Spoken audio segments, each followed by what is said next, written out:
श्री शिवाय नमस्तुभ्यम। हर हर महादेव। आप सभी का दिन शुभ एवं मंगलमय हो। भगवान महादेव और भगवान श्री हरि की कृपा आपके जीवन में हमेशा बनी रहे।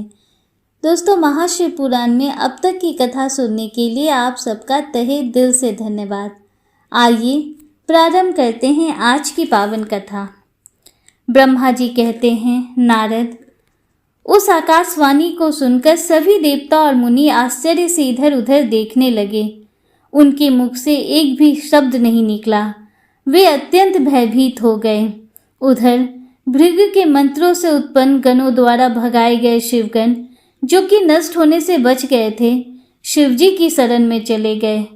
वहां पहुंचकर उन्होंने प्रभु को हाथ जोड़कर प्रणाम किया और वहां यज्ञ में जो कुछ भी हुआ था उसका और सती के शरीर त्यागने का सारा वृतांत उन्हें सुनाया। शिवगण बोले, हे महेश्वर, दक्ष बड़ा ही दुरात्मा और घमंडी है। उसने माता सती का बहुत अपमान किया। वहां उपस्थित देवताओं ने भी उनका आदर सत्कार नहीं किया। उस घमंडी दक्ष ने यज्ञ में आपका भाग भी नहीं दिया। हे प्रभु, दक्ष ने आपके प्रति बुरे शब्द कहे। आपके विषय में ऐसी बातें सुनकर माता क्रोधित हो गईं और उन्होंने पिता की बहुत निंदा की। जब दक्ष ने उनका भी अपमान किया तो वे शांत होकर सोचने लगी। फिर उन्होंने वहां उपस्थित सभी देवताओं और मुनियों को फटकारा जिन्होंने आपका अनादर किया था। उन्होंने कहा कि शिव निंदा सुनकर मैं जीवित नहीं रह सकती। यह कहकर उन्होंने योगा अग्नि में जलकर अपना शरीर भस्म कर दिया। यह देखकर बहुत से पार्षदों ने माता के साथ ही अपने शरीर की आहुति दे दी। तब हम सब शिवगण उस यज्ञ को विध्वंस करने के लिए तेजी से आगे बढ़े, परंतु भृगु ऋषि ने मंत्रों द्वारा गणों को उत्पन्न कर हम पर आक्रमण कर दिया। हम में से बहुत से गणों को उन भृगु के गणों ने मार डाला। तब वहां आकाशवाणी हुई जिसने कहा कि दक्ष, तुम्हारा अंत अब निश्चित है तथा जो भी देवता एवं मुनि तुम्हारा साथ देंगे वे भी पाप के भागी बनकर मृत्यु को प्राप्त होंगे। यह सुनकर सभी उपस्थित लोग वहां से चले गए और हम यहाँ आपको इस विषय में बताने के लिए आपके पास चले आए। हे कल्याणकारी भगवान शिव, आप उस महादुष्ट अधर्मी दक्ष को उसके अपराध का कठोर दंड अवश्य दें। यह कहकर सभी गण चुप हो गए।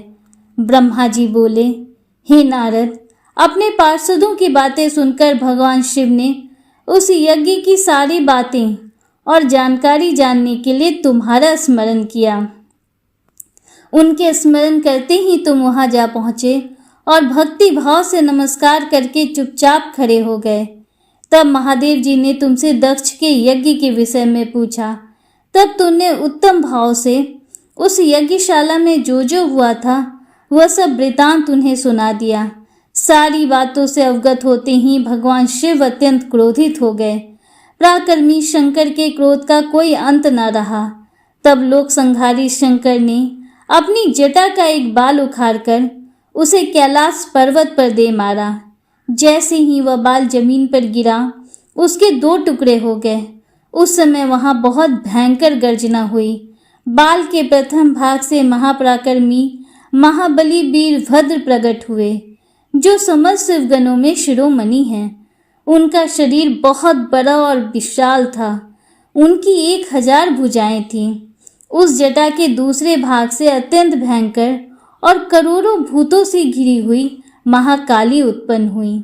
उस समय रुद्रदेव के क्रोधपूर्वक सांस लेने से 100 प्रकार के ज्वर और अनेक प्रकार के रोग पैदा हो गए। वे सभी शरीरधारी, क्रूर और भयंकर थे।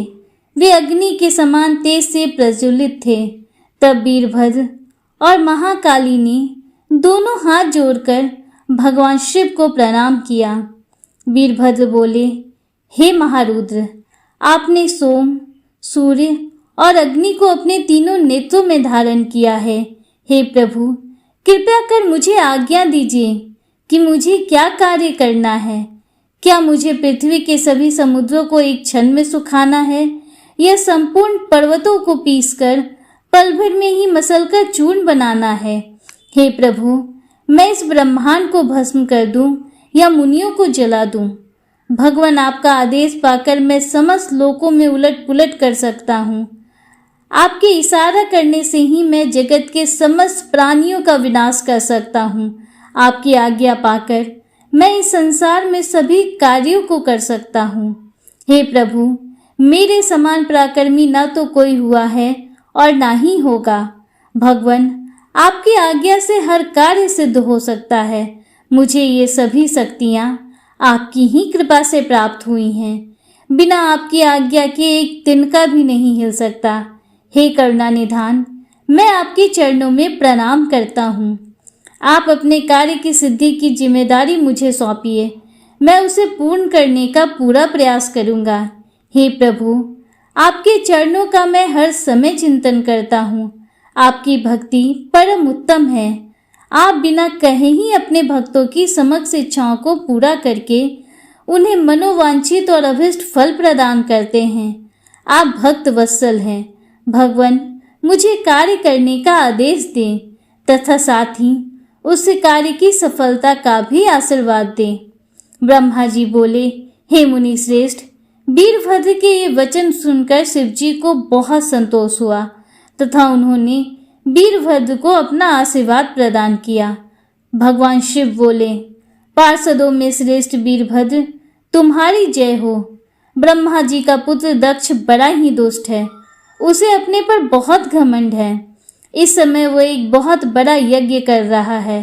उसने उस यज्ञ में मेरा बहुत अपमान किया है।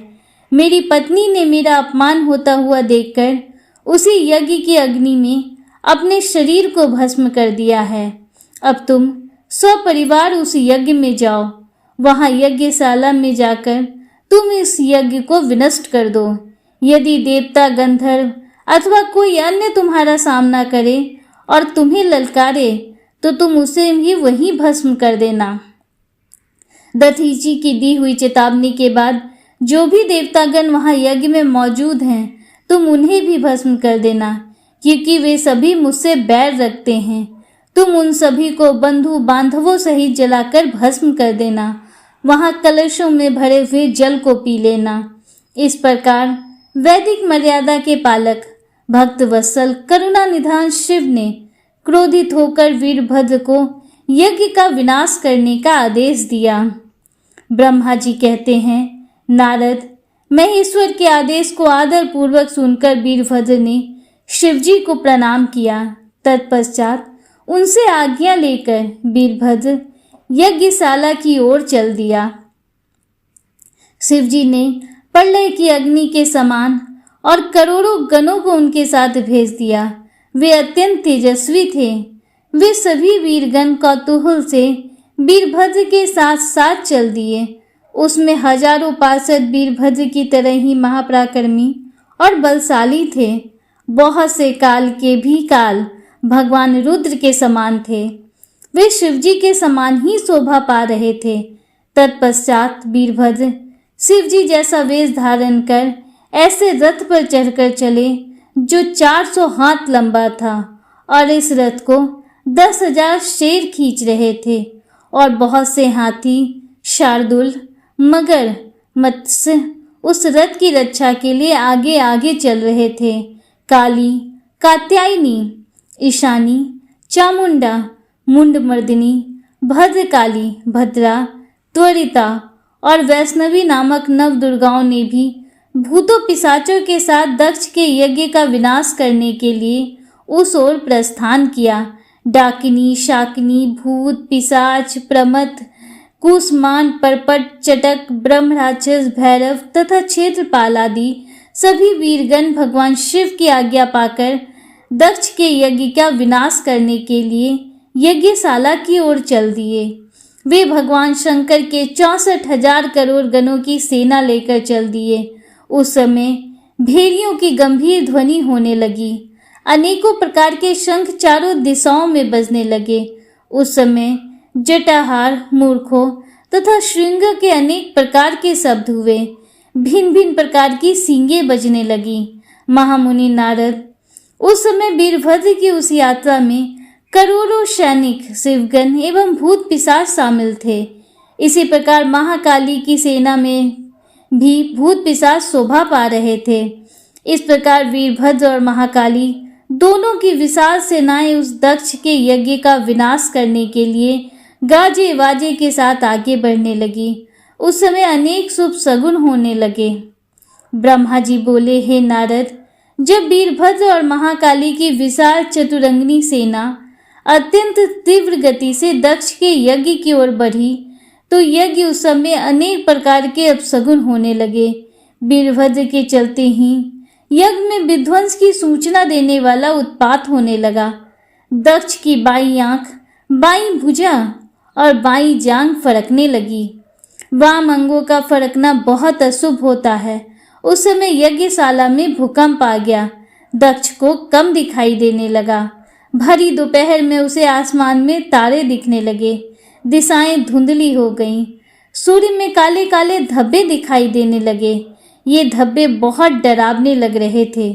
बिजली और अग्नि के समान सारे नक्षत्र उन्हें टूट टूट कर गिरते हुए दिखने लगे। वहां यज्ञशाला में हजारों गिद्ध दक्ष के सिर पर मंडराने लगे। उस यज्ञ मंडप को गिद्धों ने पूरा ढक दिया था। वहां एकत्र गीदड़ बड़ी भयानक और डरावनी आवाजें निकाल रहे थे। सभी दिशाएं अंधकारमय हो गई थीं। वहां अनेक प्रकार के अपशगुन होने लगे। फिर उसी समय वहां आकाशवाणी हुई, ओ महामूर्ख दुष्ट दक्ष, तेरे जन्म को धिक्कार है। तू बहुत बड़ा पापी है। तूने भगवान शिव की बहुत अवहेलना की है। तूने देवी सती, जो कि साक्षात जगदम्बा रूप हैं, का भी अनादर किया है। सती ने तेरी ही वजह से अपने शरीर को योगाग्नि में जलाकर भस्म कर दिया है। तुझे तेरे कर्मों का फल जरूर मिलेगा। आज तुझे तेरी करनी का फल अवश्य ही मिलेगा। साथ ही यहाँ उपस्थित सभी देवताओं और ऋषि मुनियों को भी अवश्य ही उनकी करनी का फल मिलेगा। भगवान शिव तुम्हें तुम्हारे पापों का फल जरूर देंगे। इस प्रकार कहकर वह आकाशवाणी मौन हो गई। उस आकाशवाणी को सुनकर और वहां यज्ञशाला में प्रकट हो रहे अनेक अशुभ लक्षणों को देखकर दक्ष तथा वहां उपस्थित सभी देवतागण भय से कांपने लगे। दक्ष को अपने द्वारा किए गए व्यवहार का स्मरण होने लगा। उसे अपने किए पर बहुत पछतावा होने लगा। तब दक्ष सहित सभी देवता श्री हरि विष्णु की शरण में गए। वे डरे हुए थे। भय से कांपते हुए वे सभी लक्ष्मीपति विष्णु जी से अपने जीवन की रक्षा की प्रार्थना करने लगे।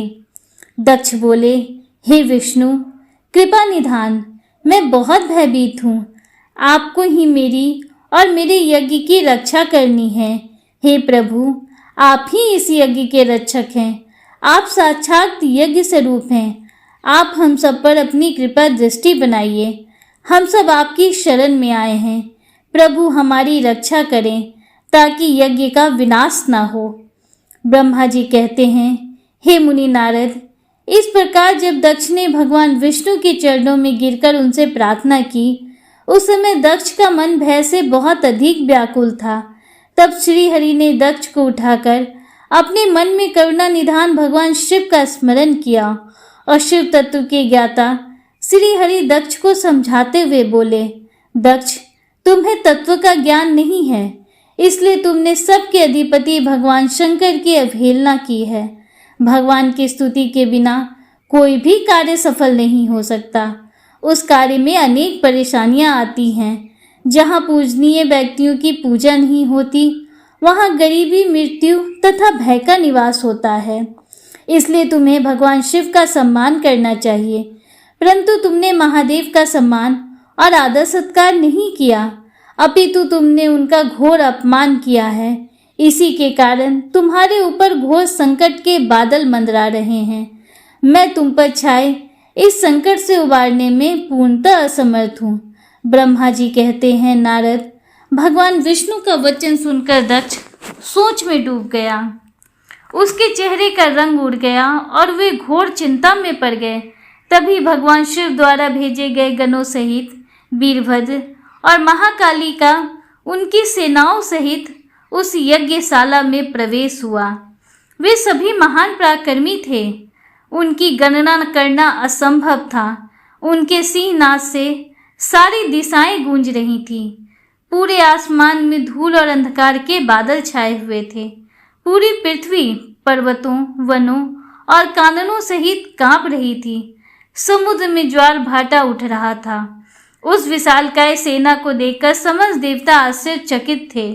उन्हें देखकर दक्ष अपनी पत्नी के साथ भगवान विष्णु के चरणों में गिर पड़े और बोले, हे प्रजापालक विष्णु, आपके बल से ही मैंने इस विशाल यज्ञ का आयोजन किया था। प्रभु, आप कर्मों के साक्षी तथा यज्ञों के प्रतिपालक हैं। आप ही धर्म के रक्षक हैं। अतः प्रभु श्री हरि, आप ही यज्ञ को विनाश से बचा सकते हैं। इस प्रकार दक्ष की विनती पूर्ण बातों को सुनकर श्री हरि उन्हें समझाते हुए बोले, दक्ष, निश्चय ही मुझे इस यज्ञ की रक्षा करनी चाहिए, परंतु देवताओं के क्षेत्र नमिषारण की उस घटना का स्मरण करो। इस यज्ञ के आयोजन में क्या तुम उस घटना को भूल गए हो? यहाँ इस यज्ञशाला की और तुम्हारी रक्षा करने में कोई भी देवता समर्थ नहीं है।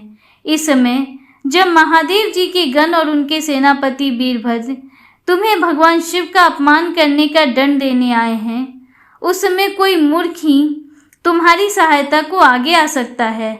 दक्ष, केवल कर्म ही समर्थ नहीं होता, अपितु कर्म को करने में जिसके सहयोग की आवश्यकता होती है उसका भी उतना ही महत्व है। भगवान शिव ही कर्मों के कल्याण की शक्ति देते हैं। जो शांत मन से भक्ति पूर्वक उनकी पूजा अर्चना करता है, महादेव जी उसे तत्काल ही उस कर्म का फल देते हैं। जो मनुष्य ईश्वर के अस्तित्व को नहीं मानते वे नरक के भागी होते हैं। दक्ष, यह वीरभद्र शंकर के गणों का ऐसा सेनापति है जो शिवजी के शत्रु का तुरंत नाश कर देता है। निसंदेह यह तुम्हारा तथा यहाँ पर उपस्थित सभी लोगों का नाश कर देगा। शिवजी की आज्ञा का उल्लंघन करके मैं तुम्हारे यज्ञ में आया हूँ, जिसका दुष्परिणाम मुझे भी भोगना पड़ेगा। अब इस विनाश को रोकने की शक्ति मेरे पास नहीं है।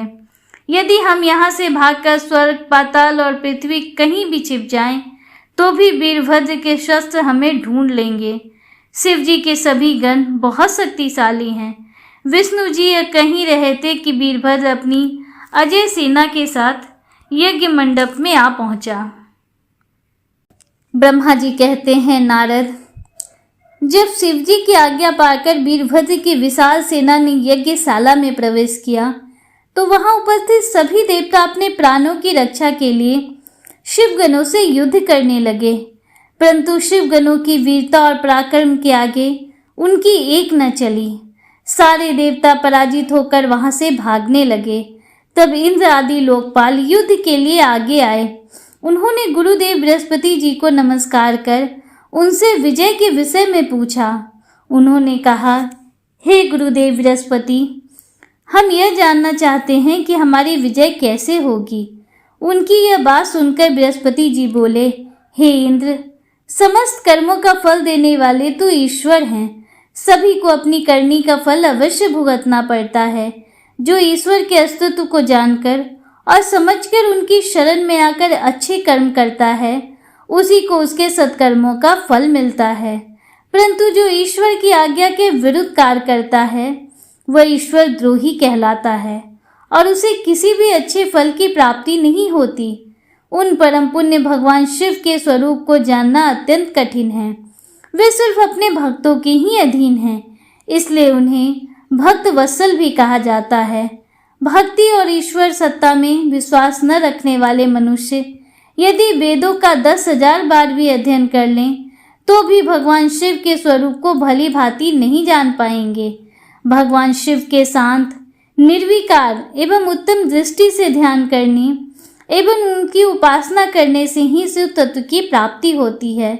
तुम उन करुणा निधान भगवान महेश्वर की अवहेलना करने वाले उस मूर्ख दक्ष के निमंत्रण पर यहाँ इस यज्ञ में भाग लेने आ गए हो।